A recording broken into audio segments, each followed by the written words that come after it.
Superar la muralla enemiga era una misión importante e inevitable en el campo de batalla. Pero escalar aquella muralla era una tarea inimaginablemente peligrosa. Mientras las flechas, las piedras y el agua hirviendo del enemigo caían sin piedad, los soldados tenían que trepar por un muro alto. Era una misión aterradora, literalmente al borde de la muerte. Sin embargo, al mirar la historia, vemos que nunca faltaron voluntarios para esa misión extremadamente peligrosa de escalar murallas. Los soldados se lanzaban hacia las posiciones enemigas, intentando ser los primeros. Ocurrió desde la antigua Roma hasta el Japón de la era Sengo, aunque cambiaran la época y el lugar. La razón por la que los soldados aceptaban voluntariamente misiones tan peligrosas, hasta el punto de que no sería exagerado llamarlas suicidas, era que existía una motivación tan intensa que superaba el miedo a la muerte. ¿Qué era lo que los empujaba? En esta ocasión veremos la psicología de los soldados que realizaban una de las misiones más peligrosas del campo de batalla: cargar contra las posiciones enemigas. También veremos que los impulsaba alto actuar y cómo esa motivación cambió a lo largo de la historia. En cualquier época, las batallas para entrar en una posición enemiga y ocuparla consumían una enorme cantidad de tiempo y de vidas humanas. El enemigo también luchaba con todos los medios posibles para rechazar a los soldados que atacaban las primeras líneas de esas posiciones, donde se producían enfrentamientos tan feroces. A menudo caían en una situación de estancamiento y la batalla se prolongaba. Para romper esa situación, alguien tenía que abrir una brecha en las defensas enemigas. Pero, por supuesto, todos sabían que en cuanto entraran en la posición enemiga serían atacados. Ir a abrir una brecha era prácticamente lo mismo que entregar la propia vida. Nadie quería hacer voluntariamente algo tan peligroso. Por eso se adoptó un sistema de recompensas. A quienes crearan la oportunidad para romper la línea enemiga se les daría un premio. Ese sistema nació en muchos países y en muchas épocas diferentes. Empecemos con el ejemplo de la antigua Roma. El ejército romano tenía preparada una recompensa especial para quienes lograban romper la defensa enemiga.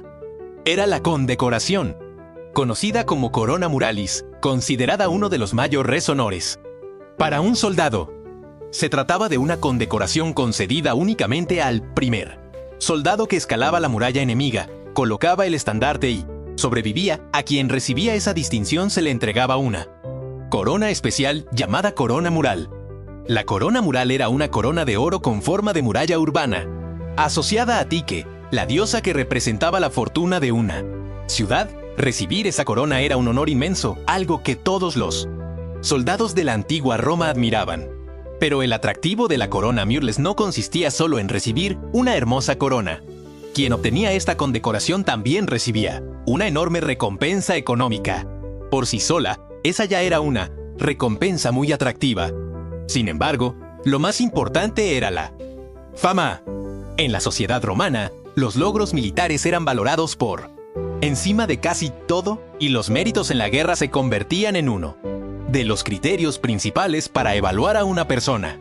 En ese contexto, la Corona Muralis estaba considerada una de las condecoraciones militares más altas. Quien la recibía podía ser visto, sin exagerar, como un héroe destinado a dejar su nombre en la historia. Se decía incluso que la gloria de obtenerla se extendía a toda la familia y afectaba a generaciones posteriores. Esa fama tenía una gran influencia después de retirarse del ejército. La razón es que muchos militares retirados aspiraban a convertirse en políticos.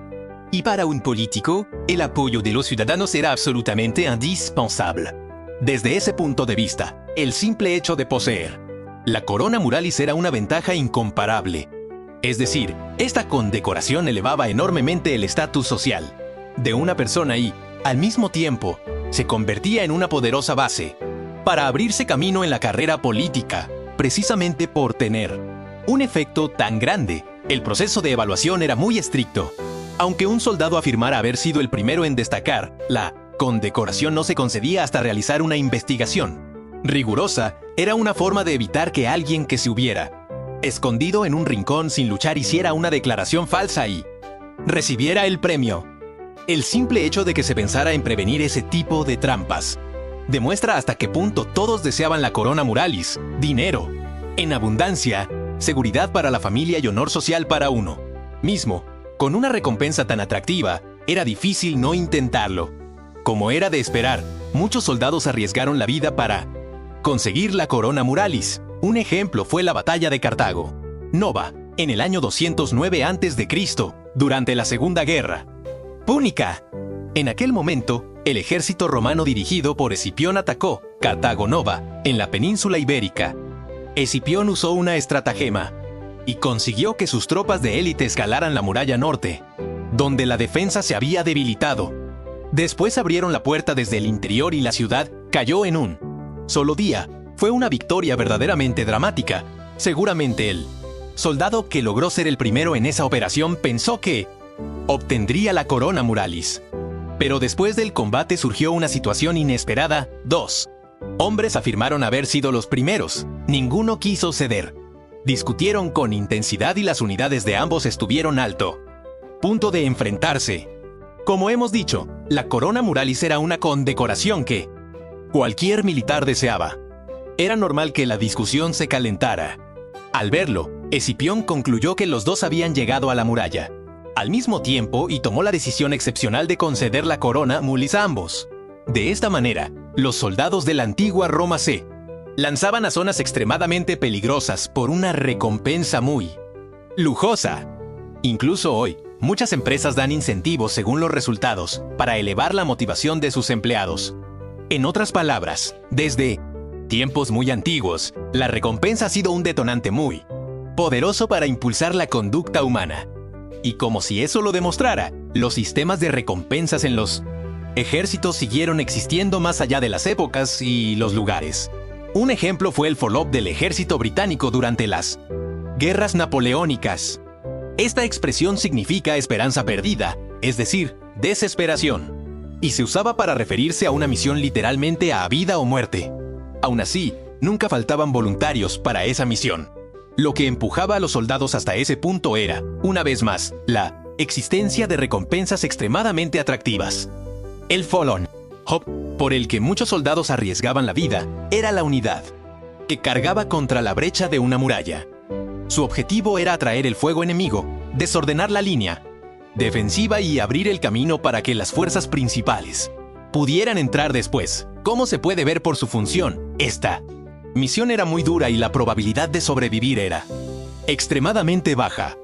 Naturalmente, el destino de esa unidad era una zona peligrosa, expuesta al fuego concentrado del enemigo. Muchos de quienes participaron en ella no regresaron, pero, igual que en la antigua Roma, siempre había muchos voluntarios.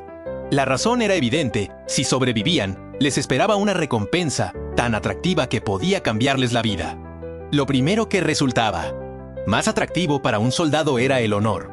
Igual que en el ejemplo de la antigua Roma, para el ejército británico de las guerras napoleónicas el honor militar era algo de enorme importancia. Existe, por ejemplo, la historia de un soldado de asalto que recibió una herida mortal en un combate en España. Mientras agonizaba, lo que dejó dicho no fue un mensaje para su esposa o sus hijos, sino estas palabras: recordad que fui el hombre que abrió primero la brecha. Este episodio muestra que, para los militares de aquella época, el honor tenía un valor superior a casi todo. Además de ese premio llamado honor, también existía una recompensa más práctica: el ascenso, volver con vida del follow-up.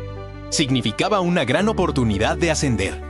Especialmente los militares jóvenes y ambiciosos intentaban usar esa misión como trampolín para dar un salto enorme en su carrera. De hecho, el irlandés Peter O'Hare dijo sobre el follow-up: en unas horas seré teniente coronel o carne fría. Para un militar, el ascenso era tan importante que una misión peligrosa podía parecer aceptable si abría la puerta a una promoción. Y, por supuesto, tampoco podía faltar la recompensa económica. En realidad, los soldados recibían diversas recompensas del ejército. Si lo pensamos con calma, el follow parecía reunir todo aquello que los militares deseaban: carrera y dinero. Pero además de esas recompensas, el follow ofrecía otro premio especial que solo podían obtener quienes participaban en esa unidad: el saqueo de la ciudad ocupada. Quien entraba primero en la ciudad podía quedarse con los botines que quisiera.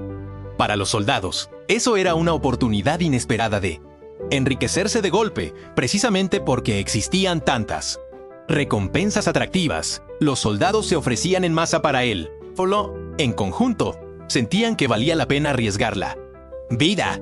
Aún así, el Forlop era una misión con una tasa de mortalidad altísima. En realidad, muy pocos llegaban a recibir esas recompensas, pero también hubo casos de éxito en los que alguien cumplió la misión y fue premiado.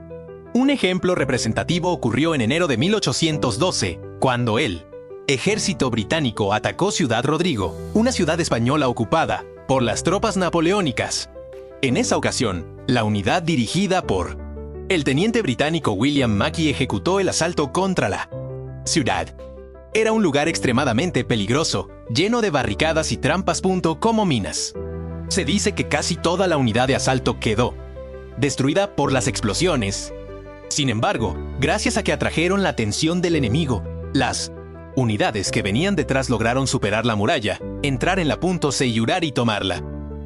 Que dirigió a la unidad y cargó contra aquel campo minado arriesgando la vida, logró sobrevivir. Su valentía fue reconocida y pudo ascender a capitán. Se podría decir que ganó una apuesta enorme. Así, incluso en la época de Napoleón, las recompensas seguían siendo una gran motivación para soldados y oficiales. Y al parecer, esto no ocurrió solo en Europa. En Japón sucedía algo parecido. En la sociedad samurái japonesa, igual que en Occidente, se preparaban recompensas para elevar la moral de quienes combatían. Como versión japonesa de ese sistema, podemos mencionar el Esheben-yari y el Eshebe. Esheben significa ser el primero en cruzar la lanza con el enemigo. Esheben significa avanzar primero y atacar al enemigo abriendo la marcha. Ambos papeles implicaban lanzarse antes que nadie contra la posición enemiga, arriesgando la vida. Pero los samuráis querían cumplir voluntariamente ese papel. La razón era, de nuevo, que había recompensas muy atractivas. En aquella época, la recompensa más importante era la tierra. Por eso, no sería exagerado decir que los samuráis competían por obtener méritos. Especialmente durante la era Sengoku, un solo acto de mérito podía traer cientos de koku de tierra e incluso, en algunos casos, un dominio de gran escala. Por eso, el Esheben-yari y el Eshebek eran grandes oportunidades para ascender como samurái. Además, el Esheben-yari y el Eshegek tenían un sistema de recompensas propio de Japón, diferente del occidental. El contenido de la recompensa se decidía según la importancia del mérito conseguido en la batalla. Lo que más deseaban los samuráis era recibir tierras, pero en la práctica eso dependía del papel que hubieran cumplido en el combate. Aunque no llegaran a recibir tierras, podían obtener caballos, espadas, ropa, dinero o cartas de reconocimiento. También resulta interesante una regla especial relacionada con el comandante. En el Esheben-yari y el Engek estaba mal visto que el comandante consiguiera méritos antes que sus subordinados. La razón era que, si el comandante se llevaba el mérito, la moral de ese o ese hombres bajaba. Se dice que romper esa regla incluso podía ser #ga. Pensar en la motivación de los subordinados al actuar. Quizá los samuráis de la era Sengoku también sufrían un tipo de estrés parecido al de la gente moderna. En cualquier caso, esto demuestra que la recompensa era tan importante para los soldados que debía manejarse con mucho cuidado. Pero los subordinados también tenían que cumplir condiciones estrictas para que se reconocieran sus méritos. Por ejemplo, era necesario que hubiera testigos. En ese punto, se parece a la corona muralis de la antigua Roma. Así, el Esheben-yari y el Eshengek tenían un sistema de recompensas muy propio de Japón. Un comandante que realmente consiguió un enorme ascenso bajo ese sistema fue Fukushima Masanori.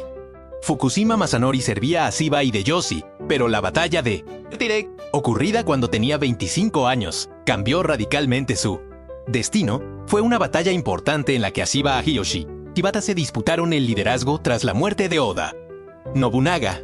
En la madrugada del 21 de abril de 1583, el ejército de Hideyoshi detectó la retirada de las tropas de Sakuma Morimasa del bando de Shibata. Hideyoshi vio esa retirada como una oportunidad. Dirigió personalmente el cuerpo principal y tomó posición en la cima de Shizugatake.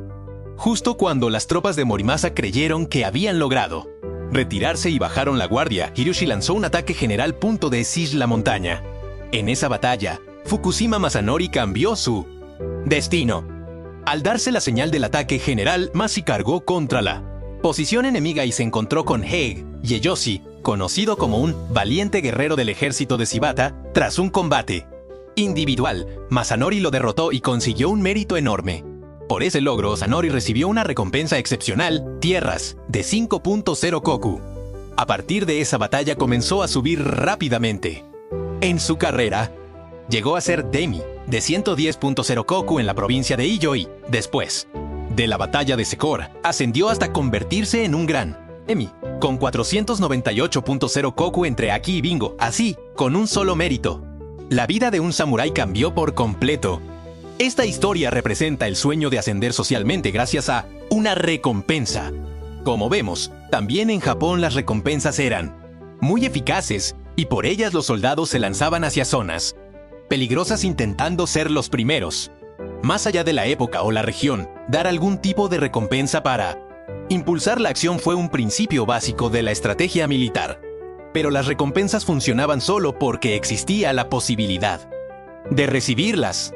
En cierto momento, las recompensas empezaron a desaparecer del campo de batalla y ese sistema se derrumbó. Eso ocurrió alrededor de la segunda mitad del siglo XIX con el avance de la tecnología. Aparecieron nuevas armas, representadas por la ametralladora. Entonces el campo de batalla cambió por completo. Al aumentar enormemente la capacidad letal de las armas, se volvió posible abatir a muchos enemigos desde una zona segura y lejana, frente alto. Esas armas, una carga de infantería ya no suponía ninguna amenaza. Una persona que corría diciendo yo seré el primero se convirtió simplemente en un blanco. Con ello, las reglas tradicionales del campo de batalla se invirtieron desde la base.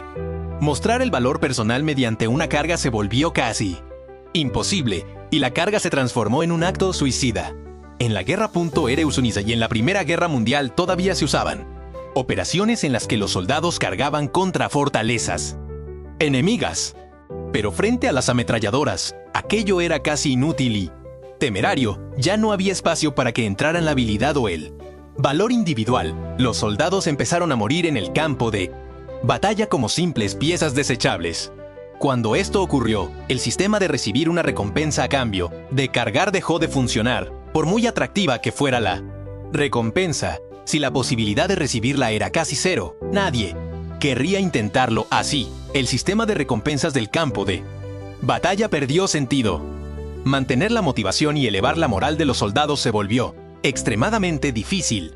Pero incluso en esa situación, para ganar una guerra los soldados tenían que avanzar hacia el enemigo. Entonces surgió el problema de la salud mental de los soldados. Como la tasa de mortalidad en el campo de batalla se disparó, los soldados modernos quedaron expuestos a un nivel de miedo a la muerte y estrés nunca antes visto. De hecho, en el caso de los soldados estadounidenses desde la Primera Guerra Mundial hasta la Guerra de Corea, se dice que hubo más soldados que abandonaron el frente por problemas psicológicos que soldados muertos en combate. Además, en estudios sobre soldados estadounidenses de la Segunda Guerra Mundial, se afirma que cerca del 50% de quienes vivieron combates intensos experimentaron incontinencia urinaria y alrededor del 25% incontinencia fecal. También hay informes que señalan que los soldados que participaron en combates prolongados como la batalla de Stalingrado vieron reducida notablemente su esperanza de vida por el estrés extremo. Estos datos y ejemplos muestran claramente hasta qué punto la guerra moderna imponía una carga brutal sobre la mente humana. En esa situación, los ejércitos se preguntaron cómo podían elevar la motivación de los soldados, y aquello a lo que recurrieron fue el alcohol. Al beber, los soldados podían apartar la mente del miedo al ataque y del estrés del combate. También podían calmar un estado mental alterado y conseguir dormir. Además, el alcohol se entregaba como recompensa a quienes terminaban misiones peligrosas o trabajos de reparación de trincheras, y antes de un ataque a veces se repartía el doble de cantidad.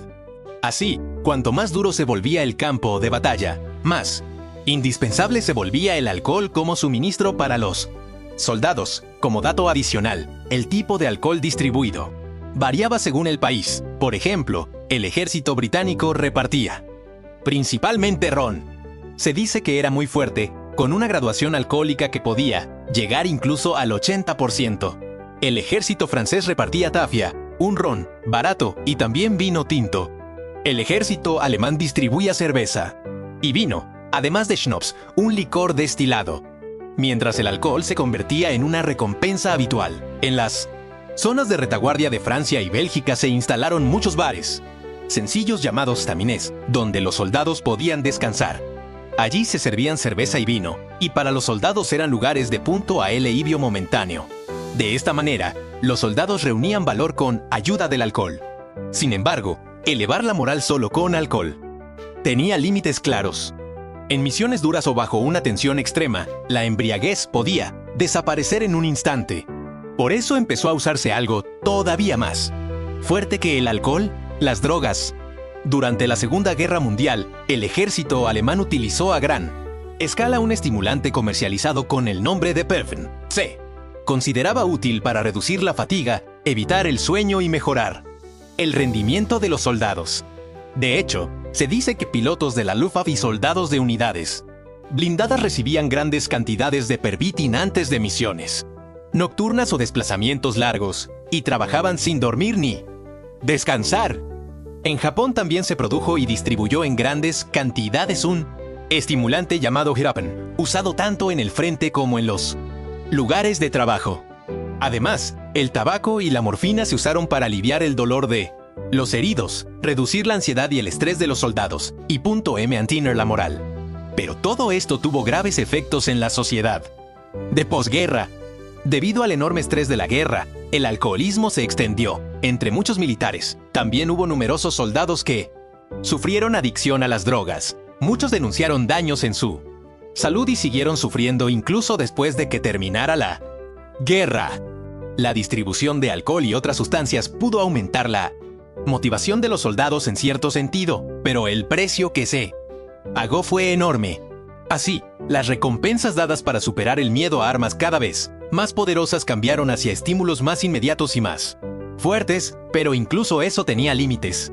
Por mucho que se ofrecieran recompensas, a menudo los soldados no podían vencer el miedo al campo de batalla.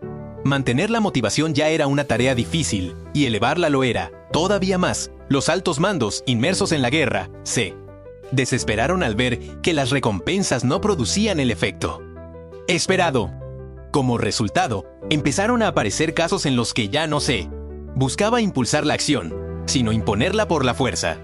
Un ejemplo representativo fue la Orden número 227 del Comisariado del Pueblo para la Defensa de la Unión Soviética.